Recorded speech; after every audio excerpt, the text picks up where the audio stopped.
एक बार पुनः स्वागत है आप सभी बच्चों का हमारे YouTube चैनल पर। और आज हम बात करेंगे म्यूजियम स्पेसिमेन का तीसरा लेक्चर। टॉपिक का नाम है गोर्गोनिया। जैसे कि पिछले दो क्लास हमने पढ़ लिया मिल्लेपोरा और एल्सायोनियम, सेम ऐसे ये गोर्गोनिया भी फाइलम सिलेंटेटा के अंतर्गत आता है। फाइलम सिलेंटेटा मतलब वे ऑर्गेनिज्म जिसके बॉडी के अंदर गैस्ट्रोवेस्कुलर कैविटी पाई जाती है। सील, COEL, सील मतलब कैविटी, टेरेटा मतलब पाया जाना, तो जिसके अंदर ये गैस्ट्रोवेस्कुलर कैविटी पाई जाती है उसको फाइलम सिलेंटेटा में रखा जाता है। क्लास एंथोजोआ, एंथो यानी कि फ्लावर, जोआ यानी कि एनिमल, तो वे ऑर्गेनिज्म, वे एनिमल जो फ्लावर लाइक स्ट्रक्चर दिखाई देते हैं, फूल जैसे दिखाई देते हैं, उनको एंथोजोआ क्लास में रखा जाता है। ऑर्डर की अगर बात करें, गोर्गोनेसिया, क्योंकि ऑर्गेनिज्म का नाम गोर्गोनिया है तो ऑर्डर का नाम गोर्गोनेसिया। जीनस है गोर्गोनिया। गोर्गोनिया की कई स्पीसीज हैं इसलिए हम स्पीसीज की बात नहीं करेंगे। यदि मैं बात करूं जियोग्राफिकल डिस्ट्रीब्यूशन की, ये कहां मिलता है? ये इंडो पैसिफिक ओशियन पर, समुद्र पर, सब tropical, Atlantic, Bermuda, West Indies and बहमास, in area में ये पाया जाता है। कमेंट की अगर बात करें हम लोग, सबसे पहला कमेंट, कॉमनली नोन एज सी फैन, समुद्री पंखे के नाम से जानते हैं। आप देख पा रहे होंगे इसके जो स्ट्रक्चर है, जो पंखे की जो पत्ती होती है, आप याद करिए, इमेजिन करिए कि जो राजा महाराजाओं का जमाना हुआ करता था, राजा अपने गद्दी पर बीच में बैठते थे, अगल बगल दो दासियां उनको हमेशा पंखा करते रहते थे, क्योंकि उस समय तो बिजली का जमाना नहीं था। तो जो पंखा करते रहते थे उस पंखा को याद करिए, और ये देखिए इसकी स्ट्रक्चर उस पंखे के नुमा दिखाई दे रहा है ये। ठीक, इसलिए उसको क्या बोला जाता है? समुद्र के अंदर पाने वाला पंखे जैसा एनिमल, सी फैन, गोर्गोनिया। ठीक, याद रखना। अगला, द कॉलोनी इज येलोइश या रेडिश इन कलर, कलर में हल्का सा येलो या रेड टाइप का दिखेगा, वो अलग अलग स्पीसीज में अलग अलग दिखते हैं। And consist of plant like branching stem, बिल्कुल प्लांट में जिस प्रकार से स्टेम पाई जाती है, तना पाया जाता है और ब्रांच होता है, बिल्कुल सेम ऐसे यहां भी होगा। देखिए ये तना है, समझ लीजिए, इधर ब्रांच ब्रांच हुआ, देखिए ढेर सारा ब्रांच दिख रहा है, देखिए आगे डायग्राम दिखेगा आपको। तो plant like branching stem and a short main trunk attach to the substratum by a pedal disc. और इसका जो निचला हिस्सा होगा ना, बहुत छोटा सा हिस्सा होगा, जल्दी फैलेगा और निचली सतह पर किसी सबस्ट्रेटम पर, किसी चट्टान पर, पत्थर पर ये निचला हिस्सा जाके अटैच हो जाएगा ऐसे करके। ठीक, चलिए भाई आगे बढ़ते हैं। डायग्राम जो बनाएंगे आप कॉपी में, वो डायग्राम कौन सा बनाएंगे उसको भी देख लीजिए आप।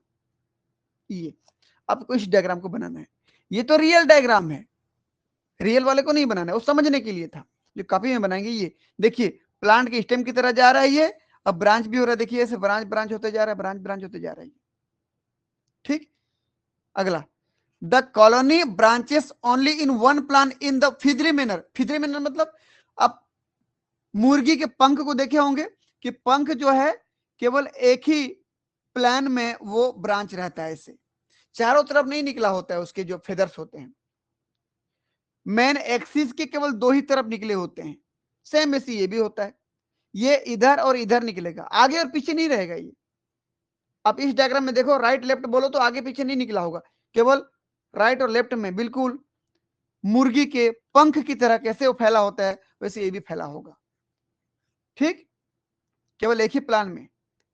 भाई टोटल 3D, 3 डायमेंशन होता है ना, लंबाई चौड़ाई ऊंचाई, बस इसका एक ही डी चलेगा, 1 डायमेंशन में चलेगा, one plan in feathery manner, feather की तरह है ना। The branches are united to one another by cross connection. ये जितना भी ब्रांच हुए यहाँ पर ऐसे ऐसे सब आपस में क्रॉस कनेक्शन हुए। देखिए ध्यान से देखिएगा डायग्राम को,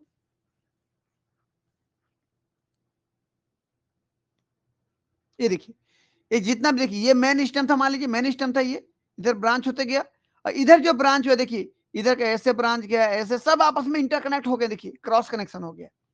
ठीक, तो इस प्रकार का डायग्राम रहता है इसका। अगला, the base of the colony is expanded hold fast और अटैचमेंट ऑर्गन। इसका जो बेस वाला पार्ट होता है जिसको पेडल डिस्क कहते हैं, ये पेडल डिस्क बहुत जबरदस्त तरीके से फैलता है और चट्टानों पे या पत्थरों पे जल्दी से जाके चिपक जाता है, अटैच हो जाता है। ठीक।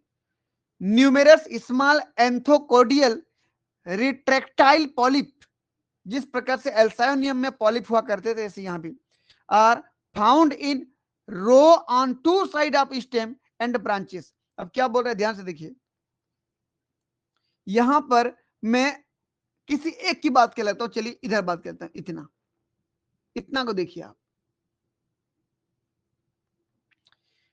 ठीक, यहां पर देखिए तो इसको देखिए आप, इधर एक होल दिख रहा है, ये जितना भी डार्क डार्क कलर दिखाया गया है ना, ये छिद्र है, होल है, यहां से एंथोकोडिया निकलता है, यानी कि पोलिप निकलता है। तो केवल दो साइड में पोलिप निकलता है, इधर और इधर, राइट और लेफ्ट, आगे और पीछे नहीं निकलेंगे। जिस प्रकार से मुर्गी का जो पंख होता है उसके दोनों राइट और लेफ्ट दोनों साइड की ओर फेदर निकलते हैं, उसके रोए निकलते हैं, सेम ऐसे यहां पर इधर और इधर दो साइड में ही इसके क्या निकलेंगे, पॉलिप निकलेंगे। चारों तरफ, चारों दिशाओं में नहीं निकलेंगे, यहां से ऐसे निकलेगा और इधर से ऐसे निकलेगा। ठीक, चलिए, skeleton consists of an axial rod which extend throughout the colony and branches। इसके जो स्केलेटन होता है कैल्शियम कार्बन का बना हुआ, वो एक्सियल रॉड कहलाता है। क्या कहलाता है, एक्सियल रॉड कहलाता है। और ये पूरे कॉलोनी में सब तरफ एक्सियल रॉड फैला होगा। जैसे एल्सानियम में स्पाइक्यूल्स था, मिल्लेपोरा में कैल्शियम कार्बोनेट का स्केलेटन कवच था बाहर की तरफ, ऐसे यहाँ एक्सियल रॉड पाई जाती है। छड़ की तरह होता है वो, छड़ जो घर बनाते समय लोहे का लगाते हैं ना, बस वैसा होता है।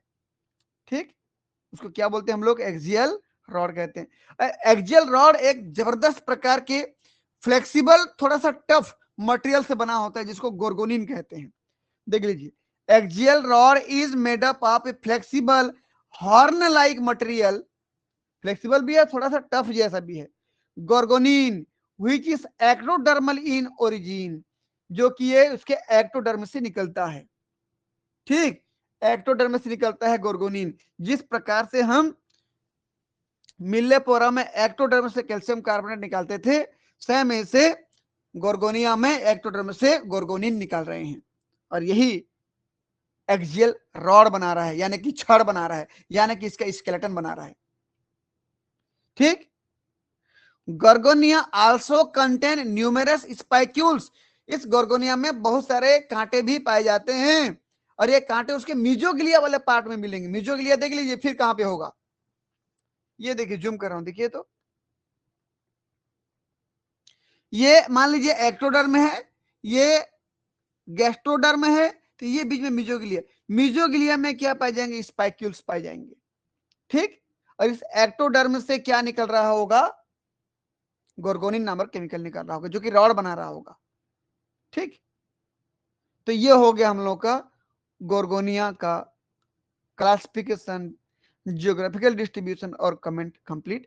आप डायग्राम में इस ब्लैक एंड व्हाइट वाले डायग्राम को बनाएंगे, और अपने कॉपी में बेहतर 5 कमेंट को लिखिए, और उन कमेंट को लिखिए जो आपको याद हो जाए, लेकिन याद रखना कॉमन नेम जरूर लिखेंगे, और 5 बेहतर कमेंट लिखिए ताकि आपको याद हो जाए, परीक्षा में लिख पाए। ठीक है बच्चों, मिलते हैं फिर नेक्स्ट क्लास में, तब तक के लिए आप सभी बच्चों का बहुत बहुत धन्यवाद। Thank you.